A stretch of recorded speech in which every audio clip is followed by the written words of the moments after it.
Hey guys, so I am playing Deep Rock Galactic. I launched it to a game mode where I basically had to salvage two mules, and I gotta exterminate some fleas that are stuck in this cave. There's one floating around right there. Oh, there's one above too. Oh, didn't mean to shoot Bosco. Bosco's definitely a real help. So what I decided to do, because normally I would go into like a multiplayer match, and um, it's nice to have people helping out and whatnot, but it's actually sometimes just so much more convenient to have Bosco than to have three teammates. And it's not because it's like Bosco's overpowered or anything like that. It's just well, think about it like this. So when you launch with four people total, there's like four times the amount of enemies. And I don't think Bosco counts so much as an increase to, well, um, enemies. So there's that. And then we can command Bosco to mine things that are pretty much out of reach. So there's some places where I just simply can't grapple and mine, then I'll just have Bosco do it. Oh well. Now, the shotgun definitely has some limited range, but it is just very satisfying to shoot things with it because it does a pretty decent amount of damage. Alright, so I had Bosco mine that so that I could continue hunting the fleas, and he just throws it on the ground, so I'll just pick it up off the ground. Get some more fleas. Alright, so I can hear one of the mules beeping nearby, so I guess I can... Oh, I love the steamy vents that just let you float around. But I guess I should try to figure out where the legs are of the mules. So the mule is kind of like Molly, which is the robot that follows us around so that we can deposit things in. Alright, so I found a leg, so here's the first mule. Alright, so there's a leg right there. Wow, I found that one really quick. Where'd it go? There it is. We're gonna put that on, attach the leg. Alright, Molly's following us around. Alright, there's another leg right here. We'll put that on Molly. Now there's definitely more legs than necessary, which I think was a good idea on the devs side. That way, if like one of them just doesn't spawn or spawns in a really horrible spot, you know, you got options. As for like the story behind it, I don't know how you're gonna have multiple legs just laying around in the map, but that's totally fine by me. As long as the legs are accessible, that's good. Oh gosh, so I am under attack by these little mutant spiders. I can't defend myself while I got a leg in my hand. Oh, these spiders definitely have a leg up on me. I'm gonna throw that leg down and take care of some business real quick. Alright, so let's widen this out a little bit. Ow, stuck. Oh, there's a flea. Alright, if I widen this out, I might actually be able to walk through it more easily. I'm gonna have to build a staircase real quick. Get that on up there. Now, I know this game was made like, or it was started to be made like 5 years ago. So, yeah, the graphics aren't the best, but as a developer, I understand why they chose to do this, and it was probably a hard decision to make actually.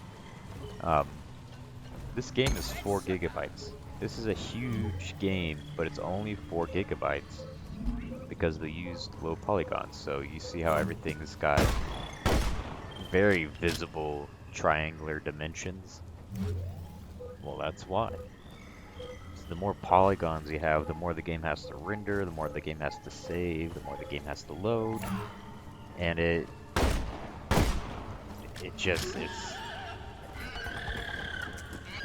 what is that? Oh, it disappeared. Dang it.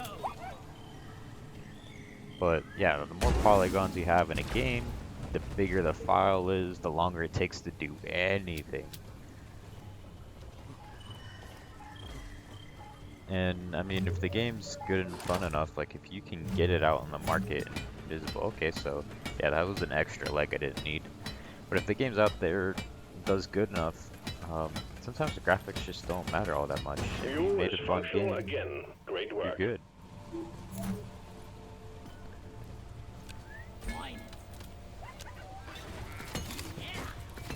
It seems a lot of the time when you have digging games and stuff like that, that they typically tend to be lower polygon orientated. I think it's just easier to mess with the dirt that way. Can you imagine digging in realistic dirt, just having it constantly collapse on you?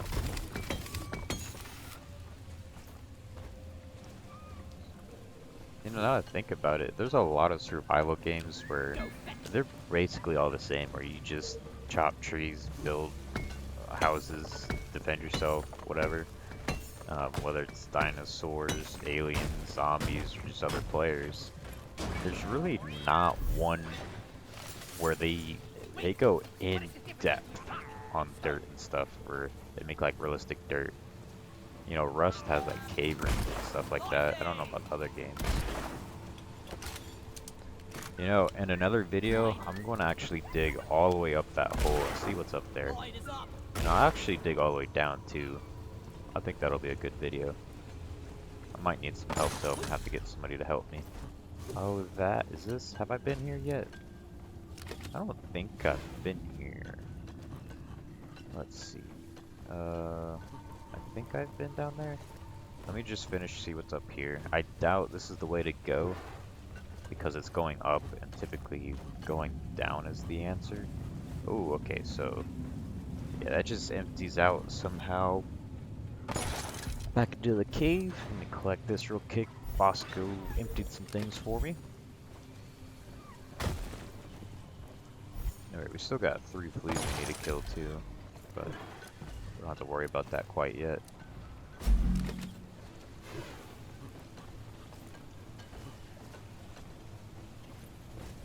So if you guys don't know, I'm actually developing my own game right now. It's not like anything that's been relevant recently, so I'm a little skeptical on its success, but I don't think oh, green stuff. Yep, I haven't been here yet, so we're gonna go down this way. But what it is it's a first-person tower defense game, and I just thought that'd be really neat. I haven't. Now, tower defense, I love tower defense, especially in my free time or on my phone, but I haven't played a good tower defense since really like Balloons, I guess. I don't know. It's been a minute. I haven't really liked any other tower defenses. Can I put it in one of these? Why are they just sitting on the roof? I can't even access them. Oh, he's right here. I'm sorry, Molly. I know, that was probably annoying. I made you move 2 feet. Well done, team. Performance point bonus is But active. my tower defense game is going to be called Puzzle Towers, because the theme of it is you build the path using towers that you can buy. And I was thinking it'd be really cool to have the devs on this game help me out on my game, because I want to be able to move the board underground at some point. You know, a second area, and being able to dig out the tunnels and dig out the platforms that you can place the towers on. I think that would be really cool. Instead of just having, because every tower defense I've ever seen, it's always been like bite-sized. They're always mobile versions. I want to build like a full tower defense game. You know what I mean? So incorporating other dynamics, like building out the platforms that you need, or building the path, or just, I don't know. I want to make it not bite-sized anymore. I want to expand that genre. And I'll probably be the first person to do it. And it'll probably be crap, but you know, it's innovation. That's kind of how innovation is sometimes. Alright, so I still gotta build this way. Don't forget to look at your minimap. It's very helpful when you get lost or you can't find the last pieces of something. Sometimes it's not, but it's better than nothing.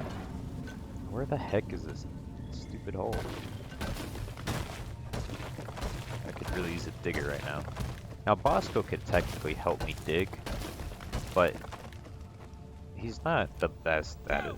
See, we'll see if he'll at least open the rest of this. Why is he so far away? What the heck? I'm gonna open this out just in case it's an escape route. I don't want to get hung up. Alright, so he's digging. Yeah, he didn't really help out much there. Alright. New area. Yep. Roger that. Resupply. Light this area up, see where the heck we is. Kind of feels like we've already been here. Have we been here? I don't think we've been here. I hope not. I hope those are flares that I've already put on the ground and not, like, recently, and not flares that I put down a long time ago. Alright, so the reason I grabbed 2 of those is because, well, obviously I'm alone, but secondly, oh, there's a flea. Where'd he go? Oh, there's flares on the ground all over the place. Dang it, we went in circles somehow. Pretty sure we did. But each one of those ammo tabs is, oh yeah, we've definitely been here. Dang nabbit. How did I end up in a circle? And I didn't see either entrance. But each of those ammo tabs is 50% of what you can hold. So it's just natural, especially if you're by yourself, to take 2 tabs. And if you're with one other person, then just take 2. You both take 2. Alright, so my hitbox on this is a little weird. Creatures. The other thing is, with these low polygons, it's a lot easier to make assets for this game. It's a lot cheaper to make assets too. I need the mule right here, right now.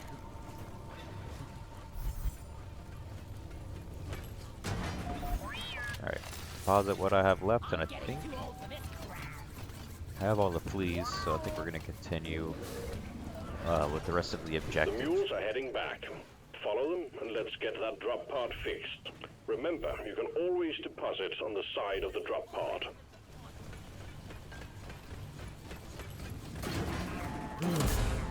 Alright. All mules secured. Gotta repair this. I've noticed it doesn't seem any faster to have someone else help you repair this.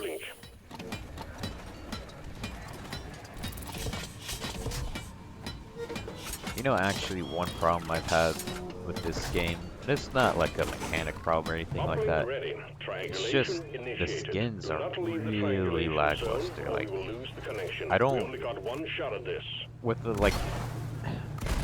the limited side content there is in this game, one of the things I look forward to is at least being able to unlock some cool skins and show off, even if nobody really sees the skins. At least I know that I have a cool skin. But there's really not a whole lot to choose from that really make you stand out in any way. That's why I'm still rocking the 5-year anniversary hat, because it's like it stands out. It's different. I think the only other problem that I really have with this game is I'm pretty certain all the weapons you unlock are worse than the weapon you start out with, which I just, from a balancing perspective, that's kind of disappointing. I'd rather be able to play with all the weapons, like kind of be forced to play with all the weapons, but in a way where it gets better each time I unlock a weapon, but I'm still basically required to level up each weapon first. So, you know, spend skill points and materials. That's all we're doing in this game is mining. You know, we're getting more materials. So, force me to spend this material, you know? Force me to unlock all the weapons and force me to unlock the skills on all these weapons. That way, even if it feels like the maps are starting to get repetitive, I still have like other things I could think about. Reasons to keep playing.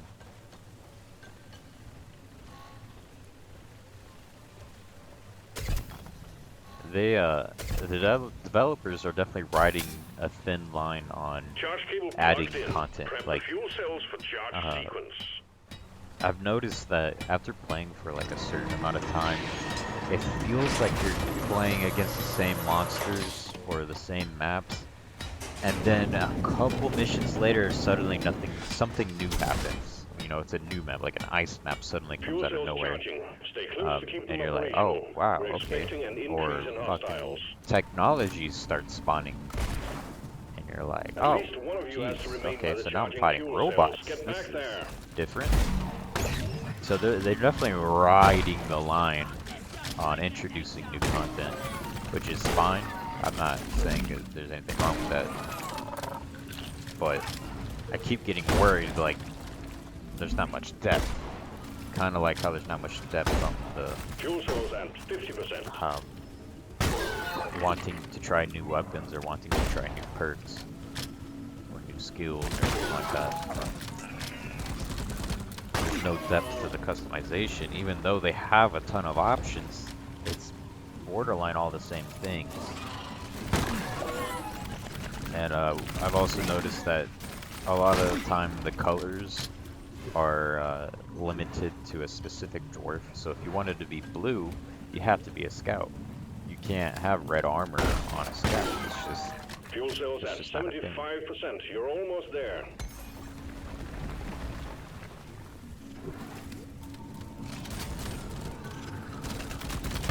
But don't get me wrong, this is a 4 GB game, and I got it for about $10 on Steam. It's definitely worth the $10. And it's definitely, like, it's fun.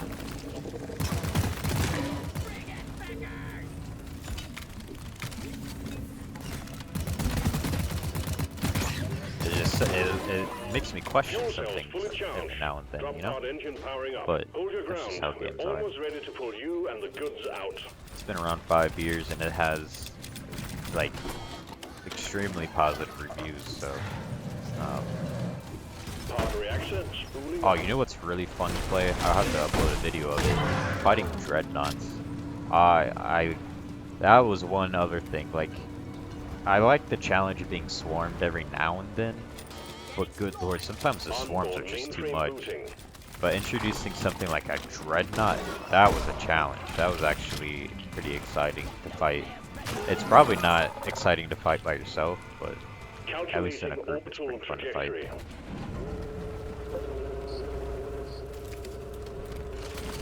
The giant pyramid robot was fun to fight.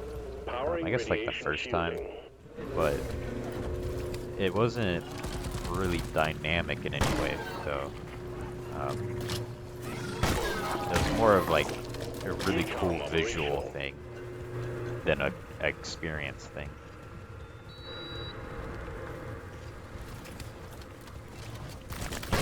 I felt like I was playing on the Game Boy Advance and fighting robots with Sonic the Hedgehog when I was fighting that pyramid robot. Alright. Alright, so we completed it. Drop pod powered up and ready to leave. It's time to bring it all home. Get on board, we're leaving with or without you. I'll see you guys next time. Let's go ahead and check the review board just in case you guys are interested. I don't know if that is something people are interested in or not, but let's see. Yeah, there's my 5th anniversary hat. The only thing that makes me feel special. 217 things mined. Nice.